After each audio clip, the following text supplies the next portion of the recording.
Hey guys, it's Tori from Monogram Moments, and today I'm going to walk you through unboxing and setting up my new Epson EcoTank 15,000 for sublimation.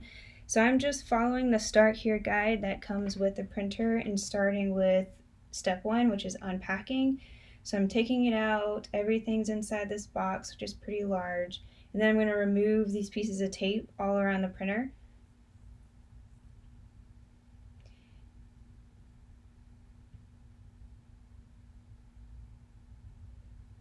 And it's got this cool latch, so if you lift it up, that latch catches so it holds. Next, I'm going to start working on filling the tanks, but I'm not going to fill the tanks with the inkjet ink it came with. I'm going to fill it with the printer's Jack ink that I got off of Amazon. So I'm laying out newspaper and plastic bag to protect my desk. I got these bottles from Walmart. They're the travel size bottles that you can get there. And I had to get a second one as well because the black inkjet bottle is bigger than the other, so I knew I would need two. Again, these are from Walmart. And here's the black ink that I got.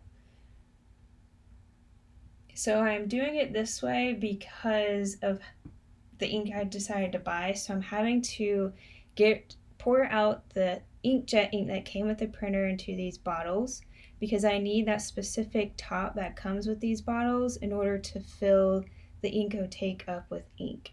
Now you don't have to do it this way. You can go ahead and buy the specific empty bottle from Etsy and just pour sub ink into there, or you can buy sub ink that already has the correct top, so you can really skip this step completely. And then if you do one of the last two, where you'll still have the inkjet ink that comes with the printer intact, you can then sell that ink for about 40 bucks and get your money back. So it's really whatever you want to do, whatever's the easiest, fastest for you. So after I fill these up, I will store these back in that bag that they came in. And then I'm going to rinse out these bottles, and the top of these lids, it's really hard to get the ink out. I'm about to show you right here. Just do the best you can. That little bit of inkjet ink left in there is not going to affect anything. So I've got these filled up now with the with the sublimation ink. So I'm just going to flip it over.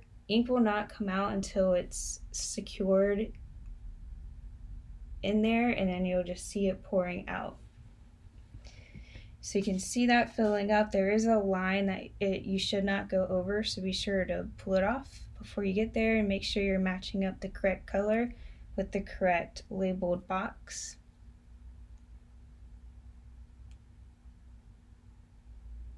And again, this has got the sublimation ink that I got from Printers Jack on Amazon inside of. I am not putting the inkjet ink inside this printer. If you do that, you can clean it out, but it's just a hassle.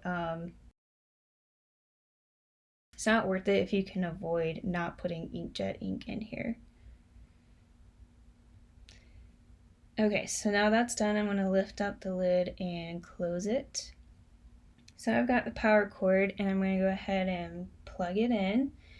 And it says to pull that lid up, so I do that, and I push the power button. So I'm just pushing all the information to get it formatted. And then once I'm done with this, it's going to tell me to continue to look at the Start Here booklet that I've already been looking at, and you hold that question mark button down for 5 seconds. Just go ahead and push proceed on this and then click done. So this part that we're doing right here is heating up the ink. So once it's done, it's going to tell you to load paper in the back. So that's what I'm doing here. It's doing a nozzle print. So that is what it looks like. Technically, I would redo this again, but I'm going to wait till the end and I'll explain why later. You don't want to do too many nozzle head cleanings because it could fill up your pad, and you don't want to do that. So I just said it was good. I'm going on to the next step. The next step are these 4 types of alignment. So load 4 pieces of paper, and then go ahead and push print once you got those in there. And it prints out this. It's hard to see from the video, but when you print it out, you can see how these look, and you print which one is the most straight. Or you select the one that's the most straight. So the second one, you're going to select which box in each row has the least amount of lines in it.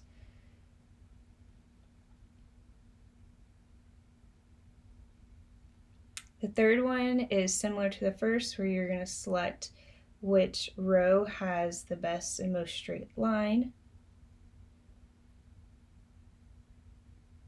And this is the last one, where you select the one where the boxes are not overlapping or there's no gap.